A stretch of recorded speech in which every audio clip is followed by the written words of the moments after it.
दोस्तों नमस्कार। मैं श्यामनाथ यादव अम्बेडकरवादी।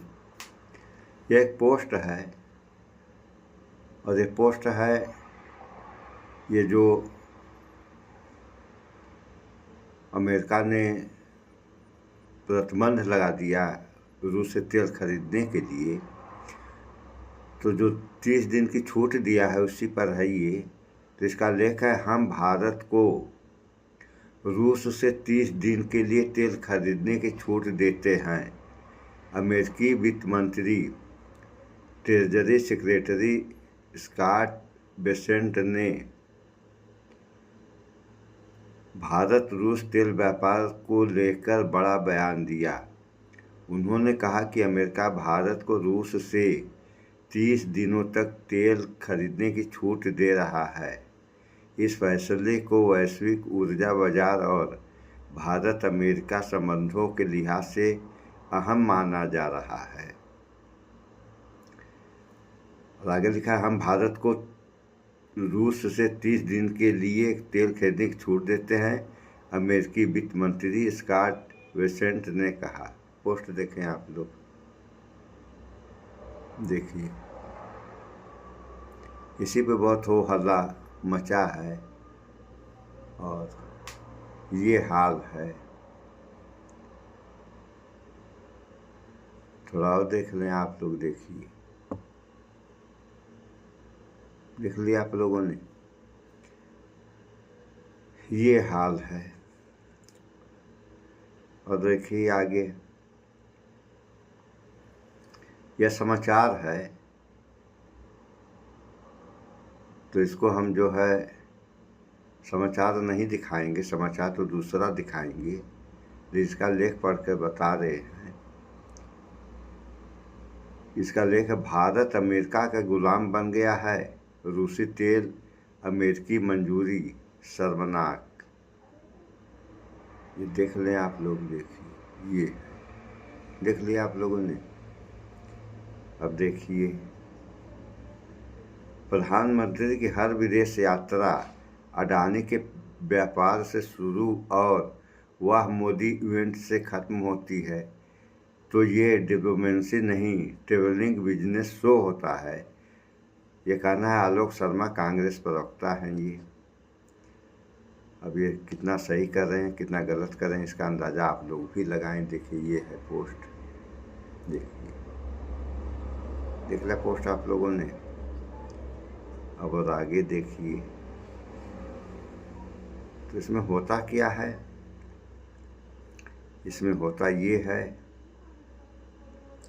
कि कोई भी देश या कोई भी आदमी अगर रास्ता भटक गया तो गलत जगह, अगर आदमी है रास्ता भटक गया तो गलत जगह चला जाएगा, और अगर देश है रास्ता भटक गया तो उसको जो निर्णय लेने चाहिए वह निर्णय नहीं ले पाएगा, और जो निर्णय नहीं लेने चाहिए ऐसे ऐसे निर्णय वो लेगा जैसे आज के समय हो रहा है।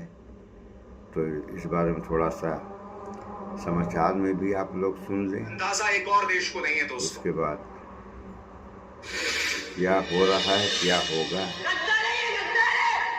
ये तो सुनिए। नहीं है दोस्तों, भारत प्रधानमंत्री नरेंद्र मोदी, भारतीय जनता पार्टी सरकार, 2-3 चीजें सामने उभर कर आई हैं दोस्तों, जिसका जिक्र मैं आपके सामने करना चाहूंगा। इससे पहले कि मैं आपको बताऊं कि राहुल गांधी ने क्यों प्रधानमंत्री को कॉम्प्रोमाइज पीएम बताया है। सबसे पहली बात, अब तक प्रधानमंत्री खामेनी के मौत पर चुप हैं। दूसरी बात, ईरानी दूतावास हमारे विदेश सचिव विक्रम मिस्री जाते हैं, कायदे से हमारे विदेश मंत्री को जाना चाहिए था। सबसे बड़ी बात, इससे पहले जब ईरान के एक बड़े नेता की मौत हुई थी तब हमारे विदेश मंत्री माननीय लेजर आइज एस जयशंकर गए थे। मगर अब अमेरिका और इस्राएल का इस कदर प्रभाव है कि हमारे विदेश मंत्री नहीं जा रहे हैं, हमारे प्रधानमंत्री पूरी तरह से खामोश है। सबसे शॉकिंग बात, जैसा कि मैं आपको आगे जाकर बतलाने वाला हूं, सबसे शॉकिंग बात, और ध्यान से सुनिए मैं क्या कह रहा हूं। अमेरिका यह तय कर रहा है कि अब हम रूस से तेल खरीद सकते हैं। इसीलिए कांग्रेस कह रही है कि ये विश्व गुरु नहीं है, ये विश्व चेला हैं। अपने आप में ये बयान थोड़ा कठोर हो सकता है, मगर मुझे बताइए ना, जब श्रीलंका ईरानी जहाज की मदद कर रहा है, आप जानते हैं सिर्फ मैं उस जहाज की बात नहीं कर रहा हूं, मैं सिर्फ IRIS देना की बात नहीं कर रहा हूं, मैं बात एक और ईरानी जहाज की कर रहा हूं जिसका नाम बुशहर है। श्रीलंका उसकी मदद कर रहा है क्योंकि बुशहर जहाज के जो नौसैनिक है वो जानते हैं कि अगर वो समुद्र में जाएंगे तो अमेरिका टॉर्पीडो से उन पर हमला करेगा। श्रीलंका उन्हें शरण दे रहा है और भारत जैसा बड़ा देश, उसकी सरकार, उसका विदेश मंत्रालय, हमारे प्रधानमंत्री पूरी तरह से खामोश हैं। राहुल गांधी ने करारा प्रहार किया है। राहुल गांधी का बयान आपकी स्क्रीन पर। दुनिया अब एक बेहद अस्थिर दौर में प्रवेश कर चुकी है। आगे का रास्ता तूफानी होने वाला है। भारत की तेल सप्लाई खतरे में है क्योंकि हमारे 40% से ज्यादा आयात होर्मुज जल डमरू मध्य यानी स्ट्रेट ऑफ हॉर्मुज से होकर आते हैं। LPG और LNG के मामले में स्थिति और भी खराब है। संघर्ष अब हमारे बिल्कुल पास तक पहुंच गया है। हिंद महासागर में एक ईरानी युद्धपोत डुबो दिया गया है, फिर भी प्रधानमंत्री ने इस पर कुछ नहीं कहा। ऐसे समय में देश को एक स्थिर और मजबूत नेतृत्व की जरूरत होती है, लेकिन इसके बजाय भारत के पास एक ऐसा प्रधानमंत्री है जो समझौता कर चुका है और जिन्होंने हमारी रणनीतिक स्वायत्तता को छोड़ दिया है।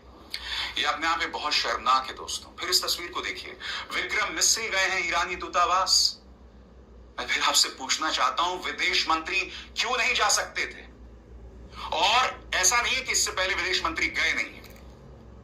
ये देखिए 21 मई 2024 की तस्वीरें। एस जयशंकर खुद कह रहे हैं कि मैं ईरानी दूतावास गया था और प्रेसिडेंट इब्राहिम राइसी और मेरे सहयोगी विदेश मंत्री हुसैन अमीर अब्दुल्ला की मौत पर मैंने अपना शोक व्यक्त किया।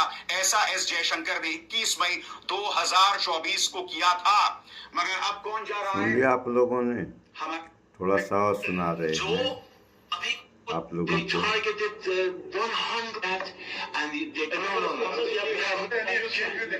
तमाम जो हित हैं उसके साथ समझौता कर लिया। क्या कह रहे हैं पवन खेरा, सुना जाए। अभी कुछ दिनों पहले जब बजट सेशन चल रहा था तो यह बात तो साबित हो गई कि प्रधानमंत्री कॉम्प्रोमाइज्ड है, प्रधानमंत्री दबाव में है, प्रधानमंत्री एप्स्टीन के दबाव में है, गौतम अदानी के केस के दबाव में है। किस दबाव में है? अब ये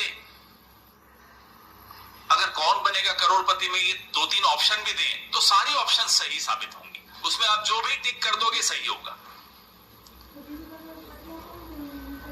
लेकिन जो अभी कुछ दिनों पहले हुआ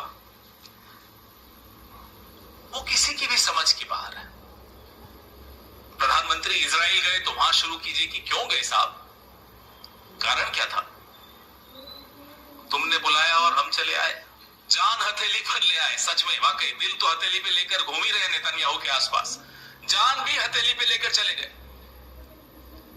ऐसी क्या मजबूरी है कठपुतली नरेश कि वो धागे हिलाते हैं और आप नाचना शुरू कर देते? क्यों गए थे? क्या हासिल करके आए? आपके आने के 48 घंटे के भीतर एक गैर कानूनी जंग इजराइल और अमेरिका ने ईरान पर छेड़ दी। गैर कानूनी, अमेरिका की कांग्रेस से कोई अप्रूव नहीं हुई है, पास नहीं हुई है, गैर कानूनी जंग है।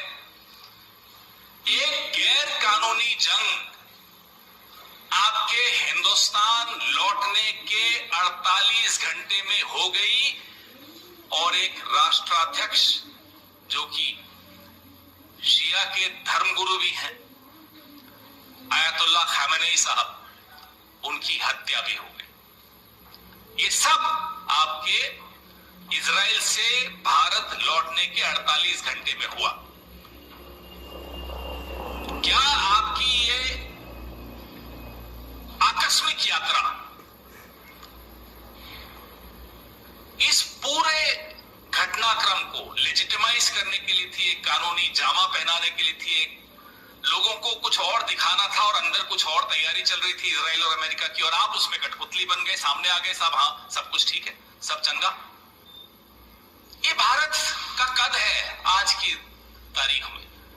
कि आपको कोई भी कठपुतली की तरह इस्तेमाल कर लेता है और आप इस्तेमाल हो जाते हो। और भारत का प्रधानमंत्री सिर्फ भारत का प्रधानमंत्री एक अकेला नरेंद्र मोदी नहीं है, पूरे भारत का प्रतिनिधित्व करता है। ये भारत की औकात बना दी, ये भारत की हैसियत बना दी प्रधानमंत्री नरेंद्र मोदी। सुन लिया आप लोगों ने, ये हाल है। दोस्तों, इस वक्त तमाम विदेशी मामलों के जानकार, तमाम पुरानी राजदूत भारत के इस रवैये पर सवाल खड़े कर रहे हैं और अब मैं आपके सामने एक एक बयानात पेश करना चाहता हूं। सबसे पहले विदेशी मामलों की जानकार ब्रह्मा चेलानी का बयान आपकी स्क्रीन पर। भारत द्वारा आयोजित बहुपक्षीय अभ्यास से लौट रहे जहाज को डुबोकर वॉशिंगटन ने असल में भारत के समुद्री पड़ोस को ही युद्ध का मैदान बना दिया, जिससे सवाल उठने लगे हैं कि अपने ही इलाके में भारत की असली हैसियत क्या है। कूटनीतिक नजरिए से देखें तो ये कदम नौसैनिक मेहमान नवाजी के एक अनलिखे नियम के खिलाफ जाता है। आमतौर पर मेजबान देश के पानी से निकलते ही किसी जहाज पर हमला करना उस मेजबान के लिए अपमान माना जाता है। इससे दूसरे देशों की नौसेना को यह संदेश भी जाता है कि भारत की एक्सरसाइज में आना इस बात की गारंटी नहीं कि बाद में वे सुरक्षित रहेंगे। और सबसे बड़ी बात, इसका असर और गहरा है। प्रधानमंत्री मोदी की महासागर वाली सोच, जिसमें भारत को हिंद महासागर का पसंदीदा सुरक्षा साझेदार बनाने की बात है, इस धारणा पर टिकी हुई है कि नई दिल्ली क्षेत्र में सहयोग जुटा सकती है और स्थिरता बनाए रख सकती है। लेकिन अमेरिकी हमले ने यह छवि तोड़ दी है, क्योंकि इससे दिख गया है कि कोई दूर बैठी ताकत भारत के समुद्री इलाके में बिना तालमेल के घातक सैन्य कार्रवाई कर सकती है। और भी चिंताजनक बात यह कि हमला श्रीलंका के पास हुआ, भारत की समुद्री सीमा के ठीक दक्षिण में हुआ, वही इलाका जिसे भारत पश्चिम एशिया के युद्धों से दूर रखना चाहता है। लेकिन अब अचानक हिंद महासागर भी उसी संघर्ष का विस्तार हो गया है। पूर्व एम्बेसडर केसी सिंह का बयान आपकी स्क्रीन पर गौर फरमाएं। वो कह रहे हैं, देख लिया आप लोगों ने, ये हो रहा है। जबकि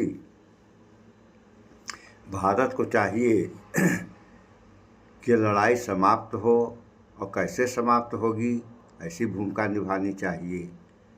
जबकि रूस यूक्रेन युद्ध में पीएम मोदी ने खुद कहा था, या इस देश के लोगों ने कहा कि एक फ़ोन से जो है लड़ाई रोक दी गई, और यहाँ लड़ाई रोकने के बारे में विचार भी नहीं किया जा रहा है। क्या हो रहा है? जो हो रहा है होने दो। किसी से, मतलब ख़ासतौर से इस देश के जो कर्णधार लोग हैं, इनसे किसी भी प्रकार का कोई मतलब नहीं। अभी आप लोगों ने समाचार में सुन ही लिया कि खामनेई की मौत हो गई, प्रधानमंत्री अब तो कुछ बोले नहीं, और विदेश मंत्री जयशंकर अमेरिकी दूतावास में जाना चाहिए इनको, ये नहीं जा पा रहे हैं, तो विदेश सचिव को भेजा जा रहा है। बाकी सब खामोश पड़े बैठे हैं। तो सब जो हो रहा है, यह सब इस देश के हित में है या अनहित में है, इन सब बातों पर विचार करें आप लोग। और जो भी हो रहे हैं ये सही होने चाहिए, चाहे कोई भी करे, चाहे ये देश करे, चाहे दूसरा देश करे, तीसरा देश करे। अगर कोई भी देश किसी के साथ गलत कर रहा है तो अन्य देशों को चाहिए कि उस पर लगाम लगाएं। अगर उस पर लगाम नहीं लगाया जाएगा तो आप लोग देख ही रहे हैं, कहीं तीसरे विश्व युद्ध की शुरुआत तो नहीं हो रही है। अगर ऐसा हुआ तो फिर इस देश और दुनिया का क्या होगा, इन सब बातों पर विचार करें आप लोग। इस भाईचारा बनाकर रहें। इस वीडियो में इतना ही। स्वच्छता अपनाएं, शुद्ध खाएं, स्वस्थ रहें, शिक्षित बने। जय विज्ञान, जय संविधान। नमस्कार।